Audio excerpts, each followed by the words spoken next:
Untuk itu ada beberapa sambutan, saya tidak memperpanjang kata. Sambutan yang pertama saya persilakan Ibu Wakil Bupati untuk memberikan sepatah kata sekaligus penyampaian untuk program BPJS Ketenagakerjaan. Kepada Ibu saya persilakan.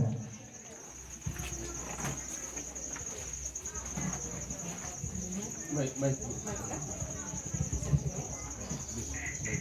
Baik, terima kasih. Selamat malam Bapak Mama. Aduh, ini. Tapi saya senang sekali. Ini malam dari sore tadi saya bersama dengan teman-teman boleh di sini.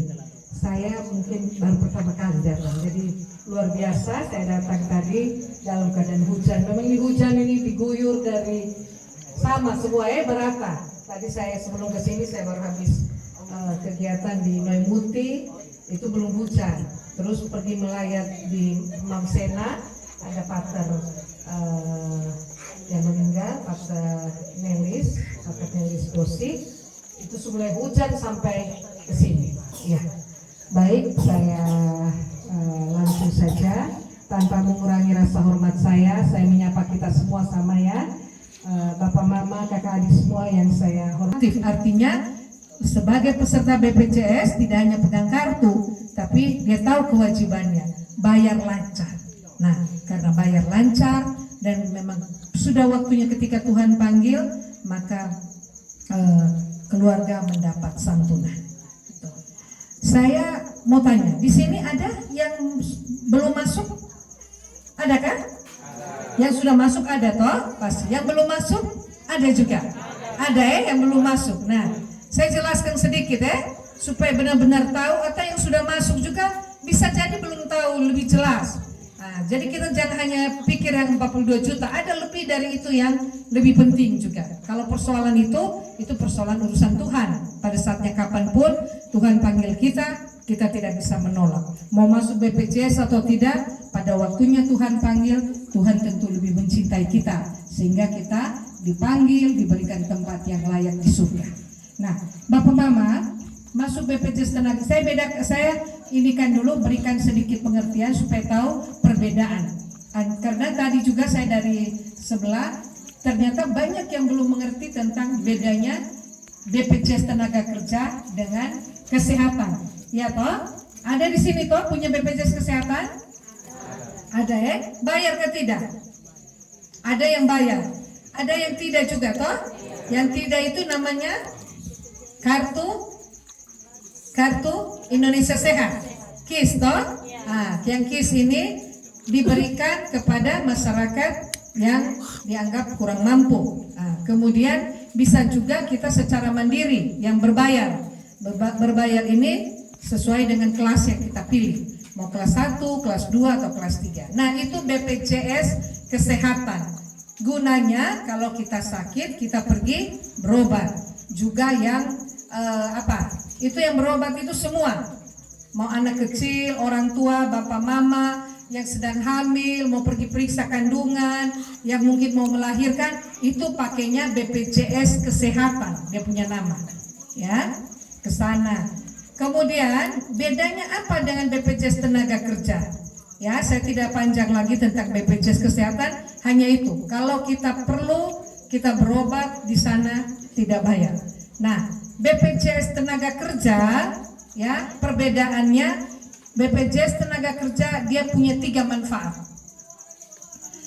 3 manfaat dari BPJS tenaga kerja ini, yaitu 1, jaminan kecelakaan kerja.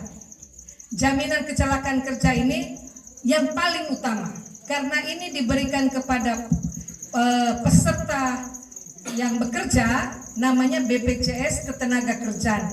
Artinya yang masuk ini adalah orang yang dianggap sudah bisa bekerja. Ya, jadi anak-anak kecil yang masih kita gendong-gendong ini kan belum bisa bekerja toh, jadi tidak masuk di BPJS Tenaga Kerja. Tetapi manfaatnya akan didapatkan juga, akan dirasakan juga oleh anak-anak kita, walaupun dia tidak menjadi peserta. Ya, yang menjadi peserta BPJS adalah mereka yang sudah dianggap bisa bekerja. Yang sudah bisa bekerja itu ditandai berarti orang yang sudah dewasa, ya toh? Yang bisa kerja adalah orang-orang yang sudah dianggap sudah dewasa. yang menandakan bahwa seseorang itu dewasa adalah pasti kita dapat kartu KTP, ya. 17 tahun ke atas dianggap sudah dewasa, sudah bisa bekerja, kita akan dapat kartu atau kartu KTP, kartu penduduk. Nah, ini adalah persyaratan pertama, bahwa untuk masuk BPJS Tenaga Kerja kita harus punya KTP. Bagaimana kalau kita tidak punya KTP? Mungkin KTP-nya sedang dalam proses. Boleh. Kecelakaan kerja ini, Bapak Mama, ketika kita bekerja terus terjadi kecelakaan. Kecelakaan ini bukan kecelakaan lalu lintas. Bukan hanya kecelakaan lalu lintas, tapi kecelakaan apa saja yang terjadi di saat kita bekerja. Apakah kecelakaan lalu lintas bisa masuk sebagai kecelakaan kerja? Bisa. Mungkin kita sedang dalam perjalanan mau menuju. Di sini kan banyak tadi di atas ada kelompok tenun, ya toh? Atau mungkin tukang ojek. Dalam perjalanan terus terjadi dia mau pergi, yang tukang tenun mau pergi beli benang, terjadi kecelakaan lalu lintas. Itu masuk dalam kecelakaan di saat bekerja. Nah, di saat bekerja ini, pekerjaan apa saja? Kita rata-rata ya, kita umum, saya dan Bapak Mama bekerja mandiri ini adalah bisa sebagai petani, peternak, tukang bangunan, tukang ojek, apalagi punya kios mungkin, sopir, penenun, suka jual di online, jual pulsa, apalagi banyak sekali pekerjaan. Jadi jangan berpikir, aduh, saya bekerja apa? Saya hanya ibu rumah tangga. Artinya itu juga adalah satu pekerjaan. Kita yang paling secara umum rata-rata kita masyarakat adalah pasti kita petani atau peternak, ya toh? Nah, jadi kita punya pekerjaan itu. Nah, ketika kita bekerja terus terjadi kecelakaan, ya, terjadi kecelakaan, pada saat itu juga langsung BPJS memberi perlindungan. Memberi perlindungan berupa apa? Pertama, ya, dari tempat kejadian kecelakaan, yang paling utama Bapak Mama harus ingat, kita harus cepat dilarikan ke rumah sakit, balai pengobatan, mungkin puskesmas untuk cepat diatasi. Karena kita terjadi kecelakaan di saat kita sedang bekerja. Nah, untuk pergi ke sana, saya kasih contoh Desa Sone. Ini cukup jauh, ya. Mungkin juga tidak ada angkot yang lewat-lewat, kan? Tidak ada ya, Bapak ya? Tidak ada angkot, mungkin ada ojek, ya kan? Ada ojek. Nah, ketika terjadi kecelakaan, contoh, terjadi kecelakaan yang mengakibatkan saya harus segera dilarikan ke rumah sakit. Saya posisi sedang ada di sini, ya, sedang ada di sini. Saya harus dilarikan. Di rumah hanya ada motor, sedangkan saya mungkin jatuh dari pohon ke bagaimana terus berdarah-darah banyak. Saya harus dilarikan, harus pakai mobil. Bapak Mama jangan khawatir untuk biaya transport. Silakan, kalau punya kendaraan sendiri syukur, tidak ada bisa kita sewa.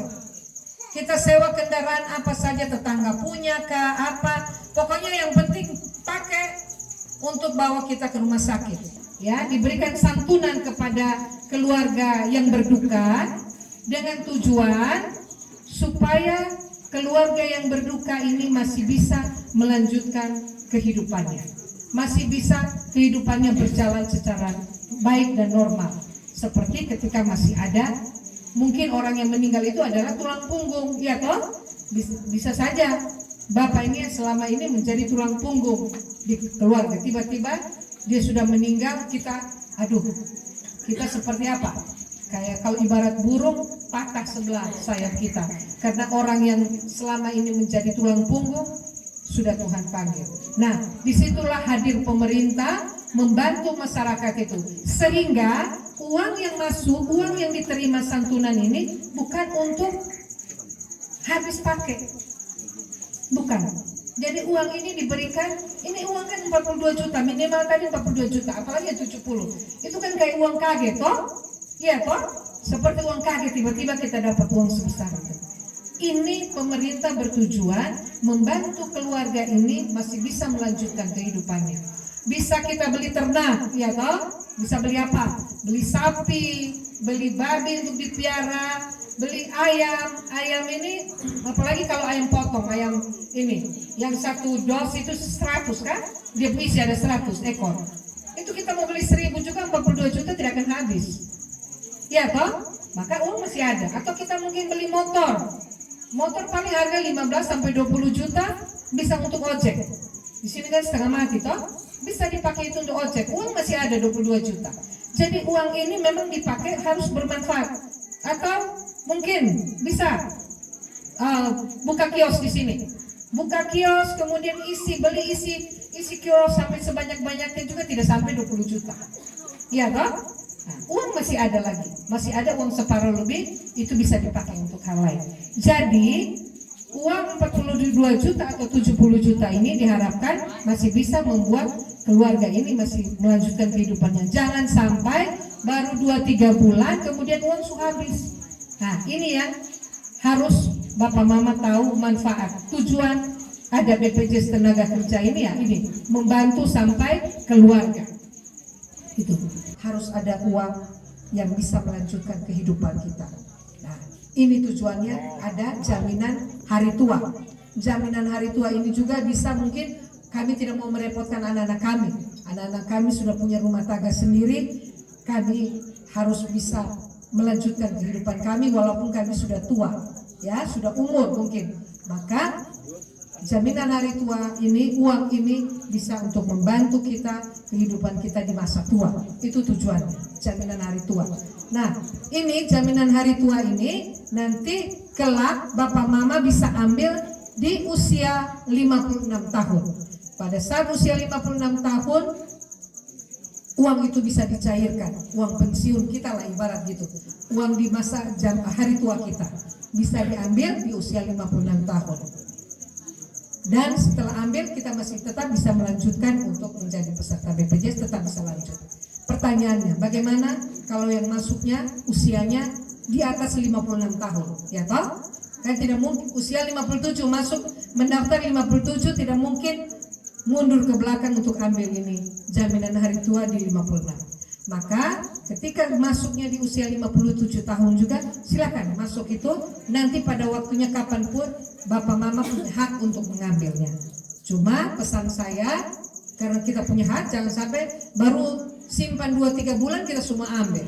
Nanti baru bilang, Mama Wakil bilang ini jaminan hari tua, ternyata hanya segini. Nah karena baru 2-3 bulan Bapak Mama sudah ambil. Ya, itu simpan, anggap uang hilang. Itu hanya 20.000 Bapak Mama untuk jaminan hari tua. Siapa orang yang mau pergi ke bank?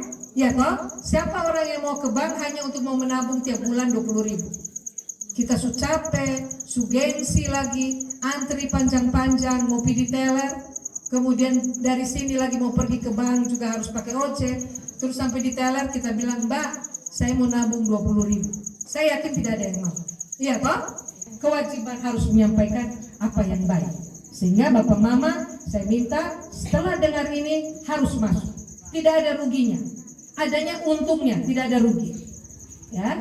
Kemudian tadi sudah ya BPJS 3 jaminan tadi ya. Satu lagi tadi jaminan hari tua.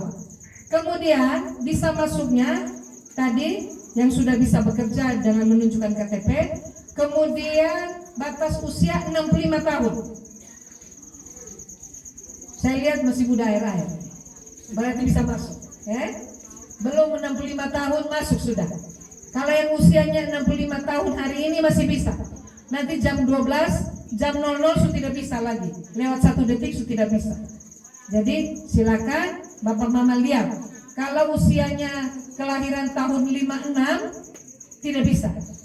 57 ada yang bisa, ada yang tidak. Tergantung. Ini kan masih 1 bulan lagi toh. Nah, kalau dia lahirnya bulan Desember, berarti masih bisa. Gitu. Jadi nanti dari KTP kita bisa lihat ini kelahiran tahun berapa, usianya berapa, bisa ketahuan di sana dengan sendirinya. Nanti petugas mendaftar. Kalau memang usia kita sudah melewati 65 tahun, bukan petugas yang tidak mau daftar. Itu tidak mau dipaksa, bagaimana tidak masuk. Ini sistem ini pakai elektronik itu digital. Jadi pasti kalau sudah 65 tahun lewat 1 hari saja, 1 detik saja, dia sudah tidak bisa lagi.